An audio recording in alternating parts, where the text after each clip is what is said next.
올해 9월 12일 2023다 25979 판결인데 파기 환송됐습니다.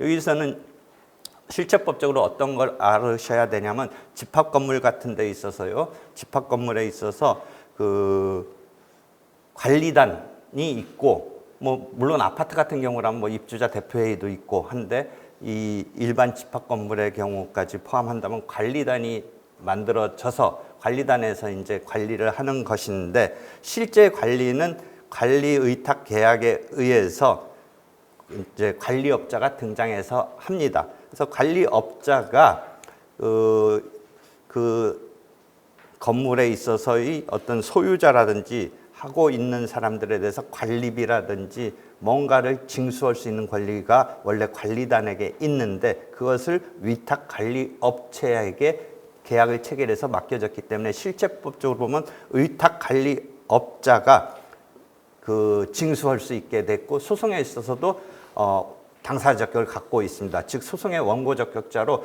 그 입주자한테 뭔가 밀린 이런 뭐 관리비라든지 밀린 어떤 비용 같은 것을 받아낼 수 있는 권리가 있습니다. 그래서 이것을 여러분이 일반적으로 말하는 여러분 공부할 때는 이런 개념 나왔었을 겁니다. 소송법에서도 소송 담당, 제3자의 소송 담당으로 원래의 이익기속 주체가 있음에도 불구하고 위탁 관리를 체결해가지고 관리를 하는 업체가 그런 것을 징수할 수 있는 권리가 있습니다. 그렇게 해서 쭉 보시면 선행소송에서 관리단과 위탁계약을 체결한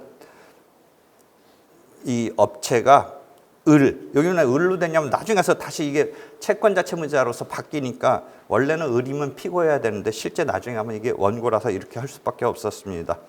을이 그런 것인데 선행소송의 피고를 상대로 그 구분 소유자네요. 구분 소유자인 상대로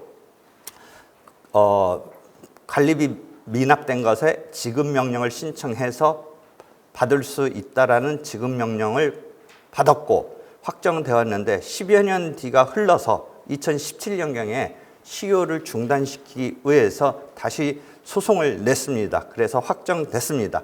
그래서 이 소송으로 확정시켜 놓고 그 부분에 대한 비용이 얼마인지 1십, 100, 1000만, 10만, 100만, 5천여만 원에 대해서 이제 이러한 지금 소송에 의해서 확정된 판결입니다. 이 확정된 판결인데 그때 당시에 이렇게 주문을 보면 나중에 무슨 문제가 있냐면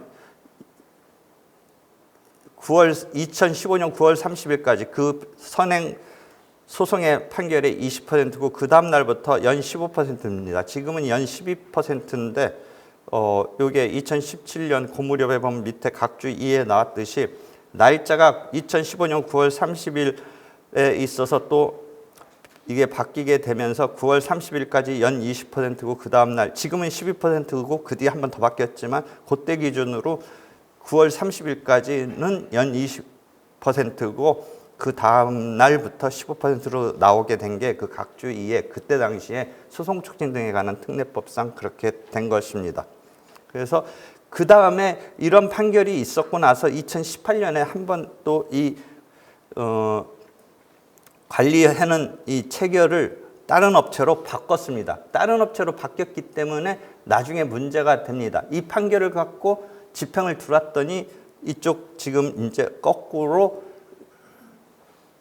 이 집행문을 승계 집행문을 받았습니다. 상속인에 대해서 지금 채무자 측은 이제 사망을 했습니다. 그 뒤에 그러니까 채무자 측에서 남편과 자녀가 등장하면서 승계 집행문을 받았습니다. 여기서 이제 우리가 강제 집행을 하려면 판결 절차에서 확정된 판결이라든지 집행권원이 등장하고 나서 그 집행에 있어서 원래의 확정된 판결이라든지 집행권원의 당사자가 그대로 일치하면 그대로 단순 집행문을 부여받습니다. 그러니까 단순 집행문은 큰 문제는 없습니다. 원래의 판결문 등의 원고 피고, 즉 채권자 채무자가 그대로 이쪽 집행으로 옮겨와서 집행을 할 수 있기 때문에 그런 경우는 그냥 와서 하는 건 아니고 이제 판결 절차와 집행 절차를 연결하기 위해서 집행문을 부여받는데 그때는 단순 집행문을 부여받는데 지금 이 경우는 확정된 선행 판결에 있어서의 채무자가 그 뒤에 사망을 했기 때문에 판결문상에 등장하는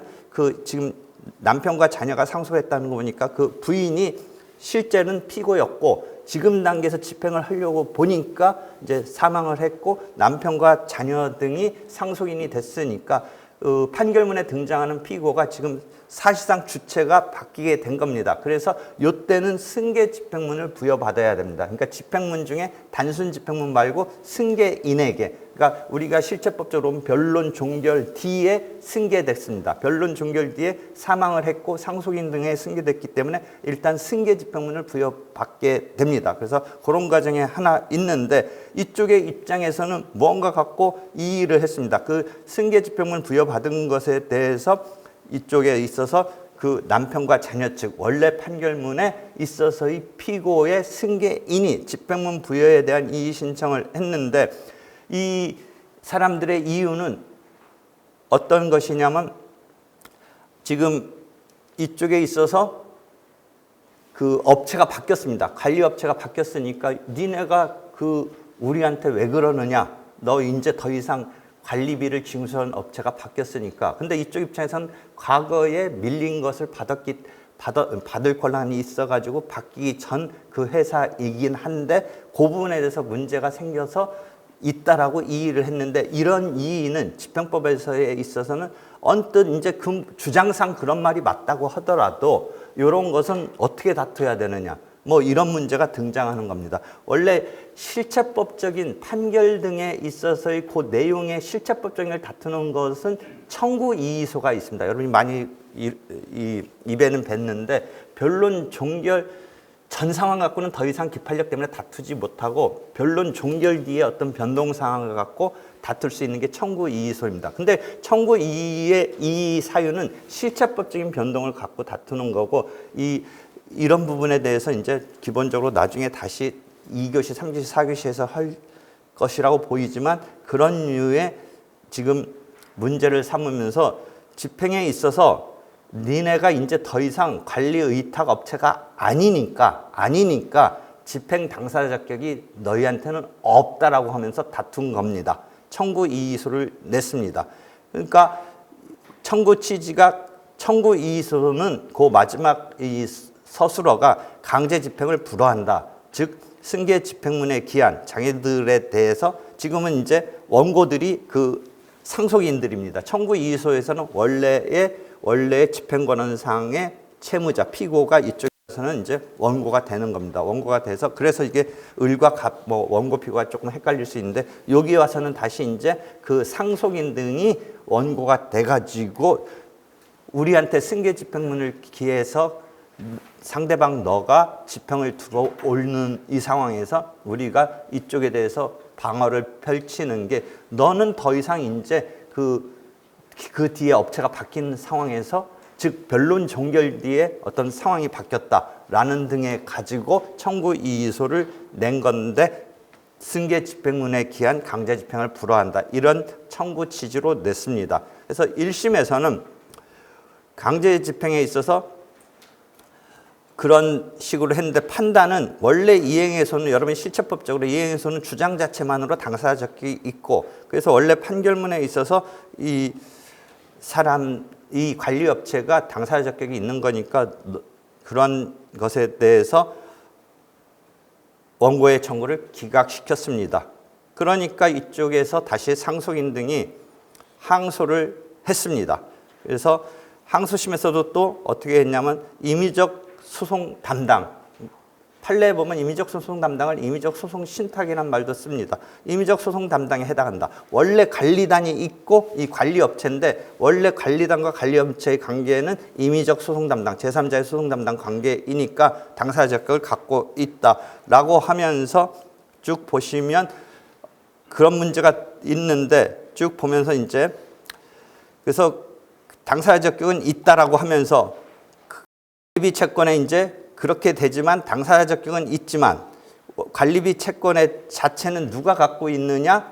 원래의 관리단이 갖고 있다. 원리의 관리단이 갖고 있다. 여기서는 그러니까 제3자의 소송 담당에 그걸 곧바로 쓰지를 않고 원래의 관리단이 갖고 있는 것이다라고 하면서 직접 이제 이 관리 용역 계약이 종료됨으로써 관리비를 청구할 수 없게 됐으니까 승계 집행문 부여 전에 당사 자격이 상실됐다. 이런 식으로 항고심에서 법리를 펼칩니다. 그 뒤에 이제 전소송의 판결 뒤에 관리업체가 바뀌었으니까 이제 당사 자격을 상실했다고 보이므로 강제 집행은 불허해야 된다 하면서 1심 판결을 취소시켰습니다. 그래서 강제 집행을, 그리고 1심 판결은 이제 강제 집행에 대해서 원고의 청구를 기각한 것을 취소시키고 이항에서 불허한다라고 했습니다. 그 다음에 주문의 사망을 보면 여러분이 좀 생소한데, 이쪽에 일반적으로 우리가 판결을 잡으면 판결을 본안 판결을 하면서 뭔가 가처분, 가압류 등을 건다 이런 게 있는데, 이 주문 14면의 사망을 보면 청구 이의 소송을 낼 때 청구 이의 소송을 내더라도 집행은 그대로 진행됩니다. 지금 채무자 측에서 방어를 하면서 집행을 하는 것을 막으려고 하지만 일단 청구 이의 소송을 내더라도 집행은 계속 됩니다. 그러니까 집행을 계속 들어오는 것을 청구 이의 소송을 내면서 막으려고 한다면 강제 집행 정지 결정을 받아내야 됩니다.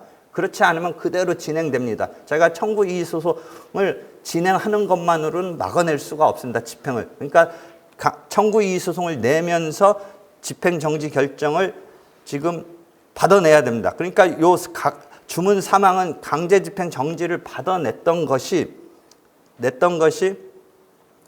정지 결정을 신청 사건을 했던 것을 인가를 하는, 법관이 그 부분에 대해서 다시 여기에서 인가를 하는 이런 부분에 대해서 사망이 있게 됩니다. 그리고 소송 총비용은 피고가 부담한다 하는 그 중에, 그러니까 각 주문 2항에 보면 피고에 대한 관리비 사건의 판결에 대해서 이 상속인 등에 대한 승계 집행문에 의한 강제 집행을 불허하니까, 강제 집행을 불허하니까, 주문에 있어서 강제 집행을 불허하니까 집행이 계속 막히는 거죠.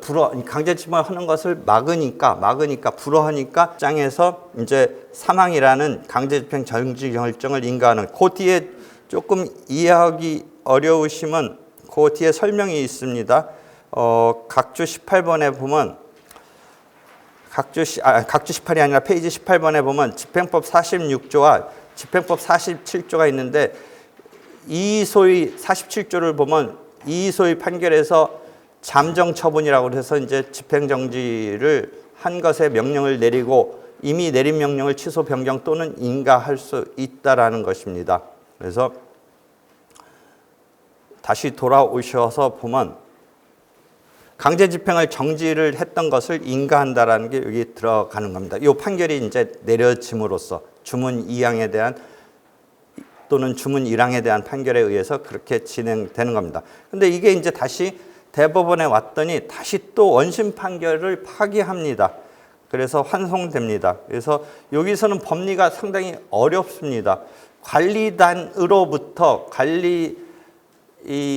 하기로 한 회사가 체결된 관계를 실체법적으로 보면 제3자의 소송 담당에 해당하고, 그러면 그 관리하기로 한 회사가 실체법적으로 소송 담당에 해당하면 집행법에서도 그런 개념이 그대로 등장합니다. 집행법에서 그래서 이 제목을 제가 다른 것은 제3자의 소송 담당이 아니라 제3자의 집행 담당이라는 용어를 씁니다. 집행법에서도 그런 소송 담당 비슷하게 집행 담당이 있습니다. 그러니까 이 입장에서는 원래 관리단이 이익기속 주체인데 관리 회사가 소송에 나설 수 있게 소송법적으로 제3자의 소송 담당이 됐고, 집행에 와서는 실제 이익기속 주체인 그 관리단이 집행을 하려면 할 수도 있습니다. 자기 판결이니까.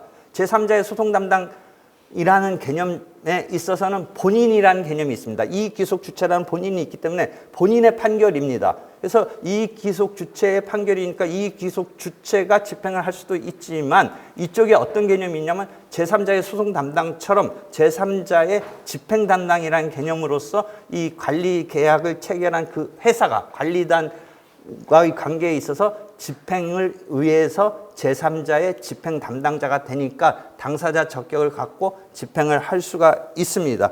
그러니까 강제 집행을 불허한다라는 것이 다시 파기되고 집행을 할 수 있게 된다 이런 개념입니다. 그래서 거기 보면 볼드체로 일단은 관리단에 기속은 하는데 그런 관리비 채권은 관리단에 기속하는데 14면에 볼드체로 해놨습니다. 그래서 그 다음 15면에 보면 또 관리비 채권은 당초부터 건물 관리단에 기속한다. 그런데 이제 이 관리단이 그러니까 이제 원래는 이 기속 주체인데 실제 이 관리 의탁 계약을 체결하고 이 포괄적으로 관리 업무를 의탁받은 이 업체가 그렇지만 집행을 할 수 있는 그런 측면에 있어서 지금 문제 없다라고 하면서 지금 대법원에서는 파기환송을 시킨 상황입니다.